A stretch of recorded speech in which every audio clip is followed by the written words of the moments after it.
So students, आज का जो टॉपिक है स्टार्टअप इंडिया स्कीम है। आपको पता है स्टार्टअप क्या होता है? सबको पता है कि स्टार्टअप कोई भी जब नई आइडियाज के साथ हम बिजनेस को लेके आते हैं तो हम पहली बार उसको स्टार्ट करते हैं। तो उसके लिए गवर्नमेंट ऑफ इंडिया ने बहुत सारे स्कीम्स लॉन्च किए हैं। अभी कोरोना के समय भी आपने देखा होगा, इंडिया बहुत ज्यादा प्रमोट कर रही है स्टार्टअप्स को। ठीक है, तो ये टॉपिक हम पहले भी कर चुके हैं पिछली क्लासेस में। अब क्योंकि ये रिवीजन क्लास है तो स्टूडेंट्स अपना डिसाइड हुआ है कि स्टूडेंट्स भी समझाएंगे इसको। तो तनीषा इसके बारे में आपको डिस्कस करेंगी। तनीषा स्टार्ट करो, स्टार्टअप क्या होता है, यहाँ से इंट्रोडक्शन स्टार्ट कर सकती है। गवर्नमेंट ने स्टार्टअप स्कीम इंडिया में इसलिए लाई ताकि इनोवेशन और इंडिया में स्टार्टअप का कल्चर ज्यादा से ज्यादा हो। स्टार्टअप यानी कोई भी पर्सन या कोई भी ग्रुप ऑफ इंडिविजुअल अपना बिजनेस स्टार्ट करते हैं ना पर्टिकुलर फील्ड, तो उसको स्टार्टअप कहेंगे। और स्टार्टअप इंडिया स्कीम से काफी अच्छा इकोसिस्टम बिल्ड हुआ है इंडिया में रिलेटिंग टू बिजनेसेस। ठीक है। अच्छा, अब स्टार्टअप इसमें देखोगे as per the notification of ministry of commerce and industry, startup की ना मीनिंग बताई गई है कि भाई स्टार्टअप हम बोलेंगे किसको। तो हमेशा उसके लिए देखो, स्टार्टअप कोई भी स्टार्टअप किसी भी को हम स्टार्टअप नहीं कह सकते। उसके लिए रूल्स बनाए गए हैं कि ऐसे ऐसे कंडीशन कोई फॉलो कर रहा होगा तभी हम उसको स्टार्टअप कह सकते हैं। ठीक है तनिषा, तो कौन कौन से ऑर्गेनाइजेशन को हम स्टार्टअप की कैटेगरी में रखेंगे?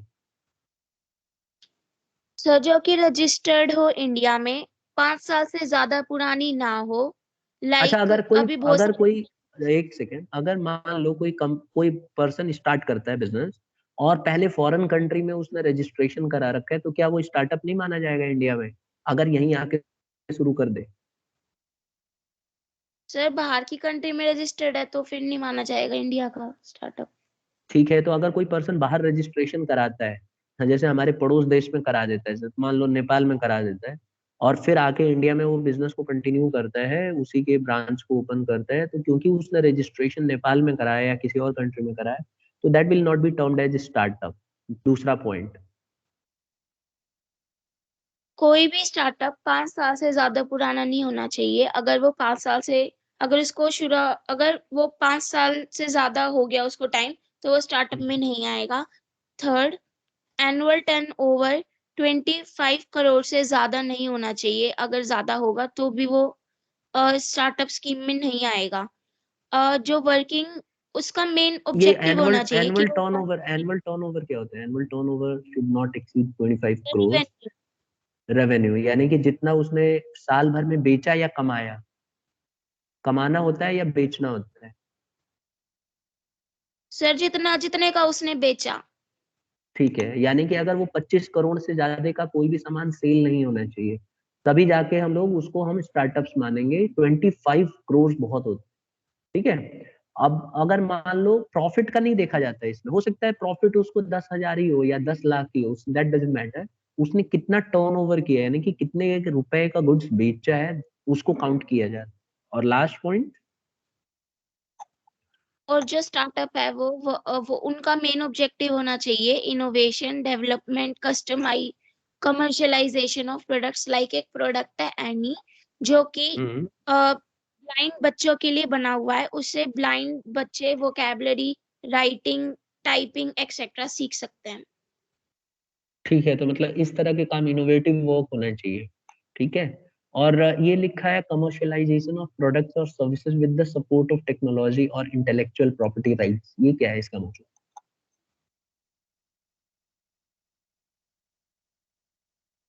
सर, मतलब उनको और अच्छे से टेक्नोलॉजी की हेल्प से उनको और अच्छा करना।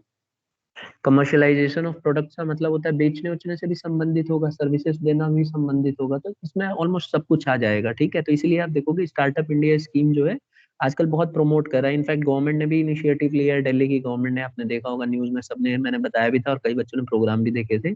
कौन सा प्रोग्राम है वो जो आता है हमारे हर हफ्ते आता है? Business blast. Business business blasters. Blasters. ठीक है, इसमें बच्चों को मोटिवेट किया जाता है और बच्चे नए नए आइडियाज लेके आते हैं, और फिर उनको कंपनी के लोग आते हैं और उनको अगर उनकी आइडिया पसंद आती है तो उसमें वो लोग इन्वेस्ट करते हैं, पैसे लगाते हैं और एक तरह से मॉरल सपोर्ट देते हैं। और होता क्या है कि जब भी हमारे दिमाग में कोई आइडिया आती है तो हम उस आइडिया को प्लान करते हैं कि ऐसे ऐसे करके हम कमा सकते हैं। तो ये बिजनेस के सामने ना कोई क्या होता है कि कोई एंजल ग्रुप होता है जो हमारी मदद करता है, मतलब कुछ एंजल्स होते हैं जो जिनके पास बहुत सारा पैसा है, तो वो हमारे आइडिया की कदर करते हैं और बोलते हैं कि आपकी जो आइडिया है उसको पहले सुनते हैं वो, और उसके बाद उसमें इन्वेस्टमेंट करना शुरू कर देते हैं कि ठीक है, हमें आपकी आइडिया पसंद आई और इससे आप करोड़ों अरबों रुपए कमा सकते हो। ठीक है? और फिर लोग उसमें वो आइडिया को यूज़ करके कई कई करोड़ कमाते हैं। तो जो एंजल ग्रुप होता है उसके पास बहुत सारा पैसा होता है, तो पहले ही उसके हिस्से में बाँट देता है कि आगे चल के अभी मैं आपका सारा पैसा मैं लगाऊँगा, सारे खर्च मैं करूँगा, लेकिन अगर ये हिट हो गया, सब सक्सेसफुल हो गया, तो मैं इसका इतना परसेंट मुझे आपको देना पड़ेगा। तो कई लोग तैयार हो जाते हैं, क्योंकि उनके पास दिक्कत क्या आती है कि शुरू में उनके पास पैसा नहीं होता। तो हमारे इंडिया में नॉलेज बहुत है लोगों को, but they do not have money, तो इसीलिए जो एंजल ग्रुप्स होते हैं वो लोग पैसा लगाते हैं और उसकी मदद से बिजनेस शुरू किया जा सकता है। ठीक है? Yes yes sir. सर। ठीक है, अब देखो कुछ पॉपुलर स्टार्टअप्स इंडिया में स्टार्ट किए गए, जैसे Paytm, Flipkart, Snapdeal, Swiggy, basketball, Byju's app और Ola cab, make my trip, shop clues, OYO rooms, Zomato, red bus, Uber Eats, ये सब जो है नए नए स्टार्टअप्स हैं जो इंडिया में बहुत पॉपुलर हुए। तो क्या किसी स्टार्टअप के बारे में किसी बच्चे ने पढ़ने की कोशिश की, ढूंढा, कुछ है नॉलेज इसमें कि कैसे स्टार्ट हुआ सर कभी? हाँ। एक स्टार्टअप बोट का भी है, उसके जो ओनर है वो अमन गुप्ता हैं कौन और सा वो स्टार्टअप, किसका कस्टमाइज। है? किसका? Sir boat boat. अच्छा। तो सर उन्होंने ये स्टार्ट किया था, वो एक छोटे से कैफे से ही किया था उन्होंने, और अब उनकी सेल्स बहुत ज्यादा है और वो बहुत अच्छा, सारे बिजनेसेस में भी इन्वेस्ट भी कर रहे हैं। ठीक है, तो ये जितने भी हम लोगों ने ये स्क्रीन पे जो आपको दिख रहा है, पेटीएम, फ्लिपकार्ट, स्नैपडील, स्विगी, ये सब इसी तरह से आइडियाज से आए। बिग बास्केट क्या काम करता है? Sir delivering fresh grocery to home. ठीक है, मतलब वेजिटेबल्स वगैरह। यस सर, फ्रूट्स वेजिटेबल्स दोनों। ठीक है, और ये रेड बस डॉट इन, इसका काम क्या है? सर हम घर पे ही बैठकर अपनी बसेस को बुक करवा सकते हैं। और कहीं भी ट्रेवल कर सकते हैं? यस सर, ये यस सर। ट्रैवल में काफी कन्वीनियंस हो ठीक है, जाती है। और जोमेटो का तो आपने यूज भी किया होगा, जोमेटो वाले क्या करते हैं? सर वो फूड। फूड होम करते हैं। ठीक है, तो इनके दिमाग में पहले तो कभी आइडिया आई होगी ना, जैसे जोमेटो के दिमाग में आया होगा कि यार हम लोग घर घर सामान पहुंचा सकते हैं, लोग खाने के लिए डिमांड करेंगे, अचानक बैठे बैठे लोगों के मन में आता है यार कुछ खाया जाए, तो ऐसी कोई चीज दी जाए जिससे कि लोगों को हम घर पका के पहुंचाए रेडीमेड, तो उनको घर से बाहर जाने की जरूरत नहीं पड़ेगी और लोग अफोर्ड भी कर लेंगे। तो ये सब दिमाग सब, देखो ये आइडिया पहले भी आ सकती थी लेकिन लोगों के दिमाग में नहीं आई। और कोई भी आइडिया आती है तो उसके लिए आपको पैसा खर्च करना पड़ता है, और इनको भी इसी तरह से स्टार्टअप है ये, और आज की डेट में ये अरबों रुपए कमा रहे हैं। ठीक है? तो ये जितने भी आप देखोगे ना, ये जितने भी स्टार्टअप्स आप देख रहे हो, इनमें से तो कई बहुत पॉपुलर हो चुके हैं, और इनकी खुद की टर्नओवर कुछ ज्यादा ही है, 25 करोड़ से पार कर चुके हैं। ठीक है? तो ये कुछ पॉपुलर स्टार्टअप्स थे जो स्टार्ट हुए और सुपर हिट हो गए। ठीक है? ऐसे बहुत सारे ऐसे भी स्टार्टअप्स रहे होंगे जो नहीं चल पाए, तो इसमें चांसेस होते हैं कि अच्छा भी हो सकता है और डूब भी सकता है। तो इसीलिए हमें कोई ना कोई सपोर्ट करने वाला चाहिए जो पैसा इन पे लगाए, जिससे कि हम इस तरह के स्टार्टअप्स को कंटिन्यू कर सकें। ठीक है? ठीक है, तो अब हम पढ़ेंगे ऑब्जेक्टिव्स। इनके ऑब्जेक्टिव्स क्या होते हैं स्टार्टअप्स के? कौन बताएगा? दिव्या। ठीक है, दिव्या बताओ, ऑब्जेक्टिव्स क्या होते हैं स्टार्टअप स्कीम के? सबसे पहला point. Yes. AIIMS and objectives of startup scheme, इसका फर्स्ट पॉइंट है ट्रिगर एंड एंटरप्रेन्योरियल कल्चर। इसका मतलब है जब स्टार्टअप इंडिया स्कीम का ऑब्जेक्टिव यही है कि इंडिया में एंटरप्रेन्योरियल कल्चर को ज्यादा प्रमोट करें ताकि लोगों का माइंडसेट उसी उसी हिसाब से सेट हो कि उन्हें जॉब नहीं लेने वाला नहीं, जॉब देने वाला बनना चाहिए। तो तो फर्स्ट यहाँ पे पॉइंट यही है ये सर। जो हाईलाइट किया हुआ है एंटरप्रेन्योर कल्चर, एंटरप्रेन्योरियल कल्चर, इसका मतलब ये है कि हम अपना खुद का अपने बलबूते पे कोई बिजनेस करें। ठीक है? पहले इंडिया में ये कल्चर नहीं था, आजकल इस कल्चर को बढ़ावा दे रही है गवर्नमेंट, भी चाहती है कि लोग अपना खुद का बिजनेस शुरू करें और दूसरे लोगों को भी रोजगार दें। तो क्योंकि होता क्या है ना कि जब आप अपनी खुद की बिजनेस स्टार्ट करोगे तो आपको 3-4 लोगों की, 10 लोगों की, 50 लोगों की, 100 लोगों की जरूरत होती है बिजनेस को चलाने के लिए। तो इससे फायदा ये होता है कि एक तो आप अपना भी कमाई करते हो, अर्न करते हो मनी, और दूसरा दूसरे लोगों को भी आप रोजगार देते हो अपने साथ साथ। तो अगर आप कोई अपना बिजनेस शुरू करोगे तो you will require some people also, तो by doing so you are providing job to other people also. तो इसी को बोलते हैं ट्रिगर करना एंटरप्रेन्योर कल्चर। इंडिया में ऐसा नहीं था पहले, बट आज की डेट में धीरे धीरे हो रहा है। अगर आप देखो गुजरात की तरफ जाएंगे ना, तो वहाँ के लोगों के अंदर ये कल्चर आ चुका है। गुजरात के लोग दूसरों के यहाँ जॉब करना पसंद नहीं करते, वो चाहते हैं कि हमारा खुद का अपना बिजनेस हो। और इसीलिए आप देखेंगे वहाँ मैक्सिमम लोगों का ये रहता है कि उनकी कोशिश होती है कि अपनी खुद की बिजनेस की जाए। दूसरे के यहाँ नौकरी करने से अच्छा है अपना खुद का कोई बिजनेस स्टार्ट करके कमाया जाए और दूसरों को भी रोजगार दिया जाए। तो ये कल्चर बहुत अच्छा होता है किसी भी कंट्री के लिए, क्योंकि इससे एक तो हमारी जो एम्प्लॉयमेंट है, अनएम्प्लॉयमेंट है, उसको हम लोग काफी सुधार देंगे। और दूसरा ये है कि हम लोग अपने अपने भी पैरों पे खड़े हो सकते हैं। तो इससे हमारी इकोनॉमी जो है बहुत स्ट्रांग हो जाएगी। ठीक है दिव्या, यही पॉइंट बताना है? Yes sir. ठीक है, दूसरा पॉइंट। इसका सेकंड पॉइंट है create awareness about the charms of entrepreneurship among the youth. Second point है कि अवेयरनेस करता है लोगों में कि एंटरप्रेन्योर की क्या इम्पोर्टेंस होती है, और जो नया यूथ है उनको भी इसके बारे में बताता है ताकि वो भी अपना माइंड लगाएं और एंटरप्रेन्योरशिप की ओर वो भी जाएं।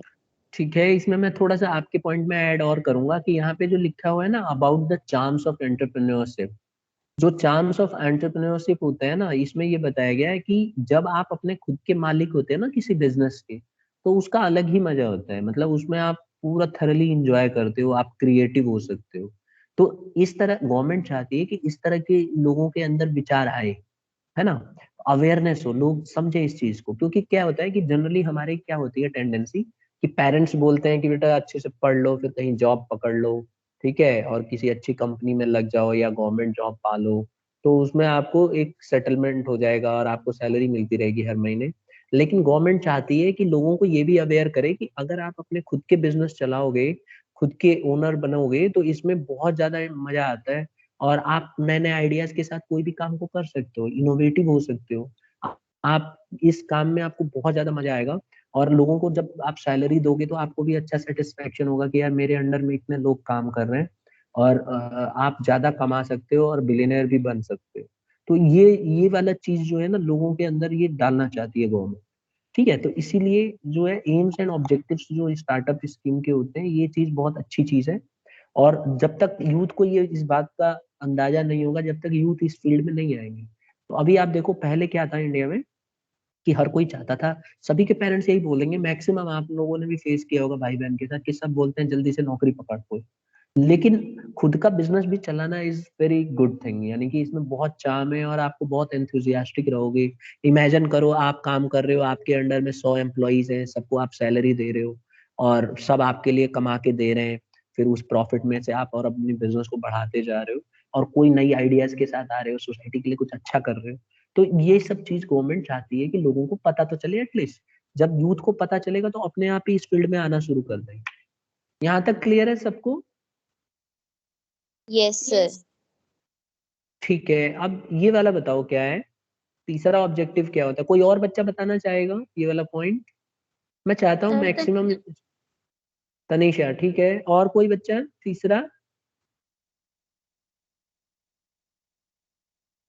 ये ना स्टार्टअप नहीं शुरू कर पाएंगे जो बच्चे शांत बैठे हैं ना, ये खाली श्रोता बने रहेंगे बस, अपनी तरफ से कोई नहीं बताना है आंसर। चलो तनीषा बताइए। सर जो स्टार्टअप होता है वो हमारे इंडिया में हमारे इंडिया को बहुत ज्यादा अ, आगे बढ़ाने में मदद करता है। लाइक इंडिया में बहुत सारे एजुकेटेड और नॉलेजेबल लोग होते हैं, लेकिन लैक ऑफ रिसोर्सेज की वजह से वो आउट ऑफ इंडिया जाके काम करते हैं, तो फिर वो हमारी कंट्री के लिए अच्छा नहीं है। लाइक एक बार बिल गेट से पूछा गया था कि आप सिर्फ इंडियंस एम्प्लॉयज को क्यों हायर करते हो, तो उन्होंने बताया था अगर मैं इंडियन एम्प्लॉयज को हायर नहीं करूंगा तो वो इंडिया में अपना खुद का कोई माइक्रोसॉफ्ट बना देंगे। ठीक है, तो मतलब ये उनको इस बात की इम्पोर्टेंस थी, उनको पता था कि अगर लोगों को मैं जॉब नहीं दूंगा तो वो कहीं ऐसा ना हो कि अपने पैर पे अगर खड़े हो गए, तो उनको इस चीज का अंदाजा है कि इंडियंस बहुत ज्यादा माइंडेड होते हैं और क्रिएटिव होते हैं, लेकिन उनको एक प्लेटफॉर्म नहीं मिलता है जहाँ पे वो अपना खुद का पैसा लगा सके, बिकॉज इन सब में बहुत पैसा लगता है। तो वो लोग क्या करते हैं, जो बड़ी बड़ी बिजनेसेस होती हैं, वो जब देखते हैं कि कोई नया क्रिएटिव बंदा, किसी ने कुछ नया आइडिया लेके आया है, तो वो लोग उसके एंजल बन जाते हैं। देखो एंजल मैंने शुरू में डिस्कस किया था ना, कि जब कोई नई आइडिया के साथ आता है ना, तो कंपनियों को पता होता है कि उसको पहले समझती हैं कि बताओ आपने क्या क्या आइडिया है, कैसे सेल करोगे। तो वो अपने आइडियाज बताता है, तो उनको लग जाता है कि भाई ये तो आगे बहुत अच्छा कर सकता है, हमें कम्पीट करेगा। तो उसको पहले ही वो लोग परचेज कर लेते हैं, हायर कर लेते हैं, और उसको पहले ही मनचाहा रकम देके और वो डील फाइनल कर लेते हैं। जैसे आप देखोगे, फेसबुक को पता चल गया था कि व्हाट्सएप बहुत खतरनाक हो सकता है, उसके लिए बहुत पॉपुलर हो गया, व्हाट्सएप बहुत पॉपुलर हो गया था। तो ऐसे में क्या किया, पहले ही फेसबुक ने उसके साथ डील कर ली थी। ठीक है, उसको बोला कि आपके मैं व्हाट्सएप को मैं परचेज करूंगा, आप मतलब मेरे में मर्ज हो जाओ, मैं आपको इतना अमाउंट दे दूंगा और आप बेच दो इसको। तो व्हाट्सएप ने उसको बेच दिया, जबकि वो आइडिया इंडियन आइडिया थी। तो आज की डेट में वो व्हाट्सएप जो है यूट्यूब इसका फेसबुक का पार्ट बन चुका है। इमेजिन करो, अगर उसने नहीं बेचा होता तो शायद उससे ज्यादा आप कमा चुका हो। ठीक है, तो एक ऑब्जेक्टिव स्टार्टअप स्कीम इंडिया की ये है कि एनकरेज करो पीपल को डायनामिक स्टार्टअप्स के लिए, ज्यादा से ज्यादा वो अपना डायनामिक बने, और लोगों को एडुकेट करो कि ये एक अच्छा करियर हो सकता है, क्योंकि इस करियर में कोई घुसना नहीं चाहता है। हर कोई सोचता है कि कहीं ना कहीं जॉब मिल जाए। तो हमें और क्रिएटिव होना होगा, और हमें अपनी खुद की बिजनेस स्टार्ट करने के बारे में भी सोचना पड़ेगा। ठीक है, नेक्स्ट कौन बताएगा?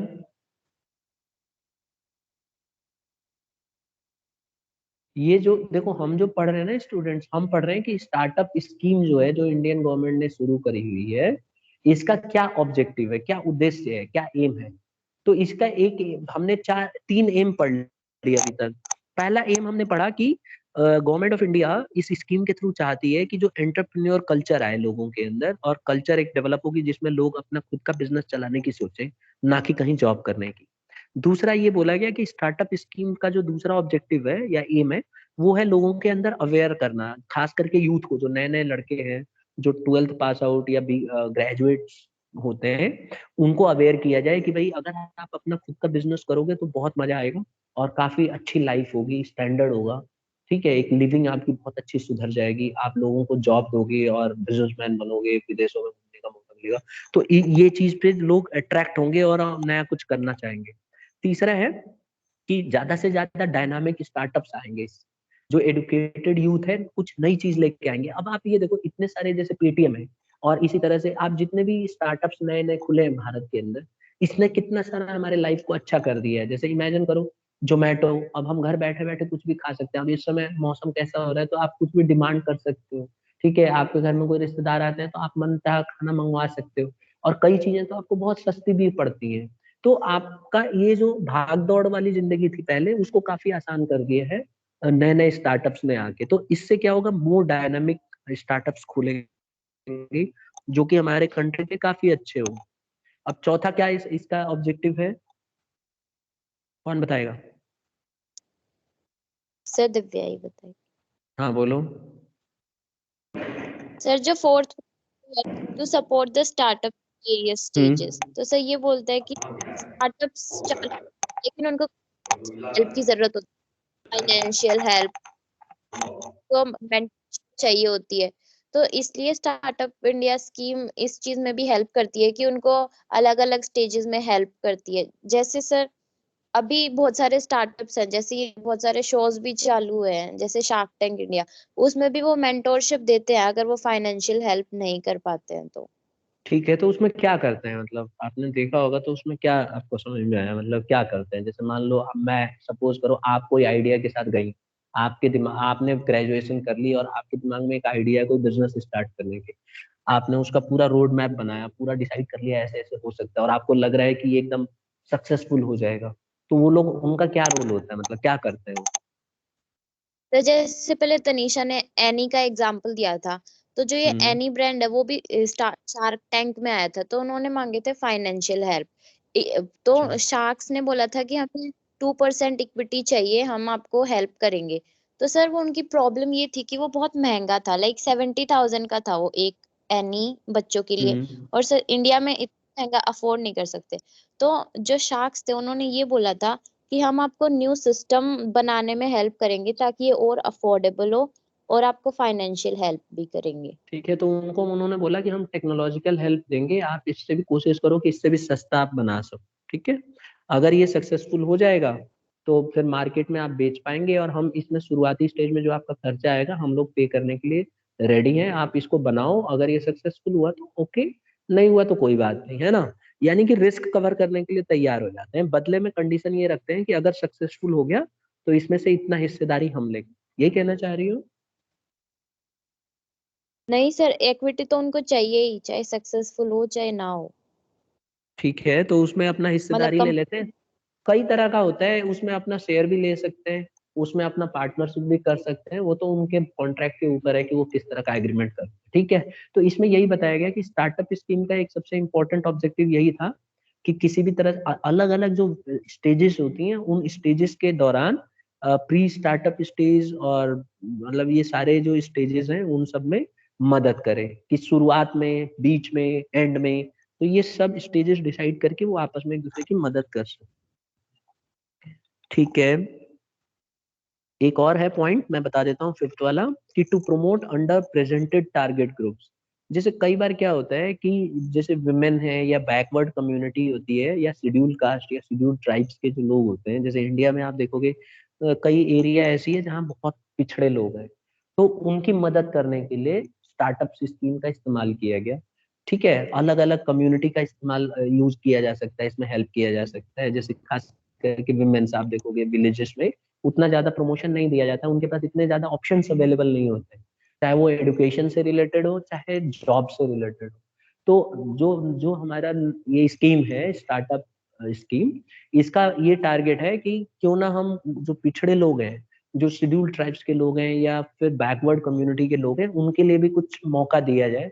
तो अगर वो चाहते हैं, अगर कोई नई आइडिया, जैसे मान लो हैंडमेड प्रोडक्ट्स अगर वो बनाते हैं और उनको लगता है कि ये बहुत पॉपुलर होगा, तो उनको फाइनेंशियल हेल्प देने के लिए तैयार है। गवर्नमेंट भी कई बार उनको पैसा दे सकती है, वो बैंक से लोन ले सकते हैं और इस तरह से नई बिजनेस को शुरू कर सकते हैं। खास करके जो स्मॉल बिजनेस ऑर्गेनाइजेशन होती हैं, इन लोगों को काफी गवर्नमेंट ने इस साल सपोर्ट दिया। आपको याद होगा कोरोना जब स्टार्ट हुआ था तो गवर्नमेंट ने अलग से फंड रिलीज किए थे कि हम लोग जो ये हाथ से सामान बनाते हैं और जिसमें स्किल्स की जरूरत होती है, इन लोगों को हम बैंक से लोन प्रोवाइड करेंगे अगर ये अपना खुद का सामान बनाते हैं या बेचते हैं मार्केट में।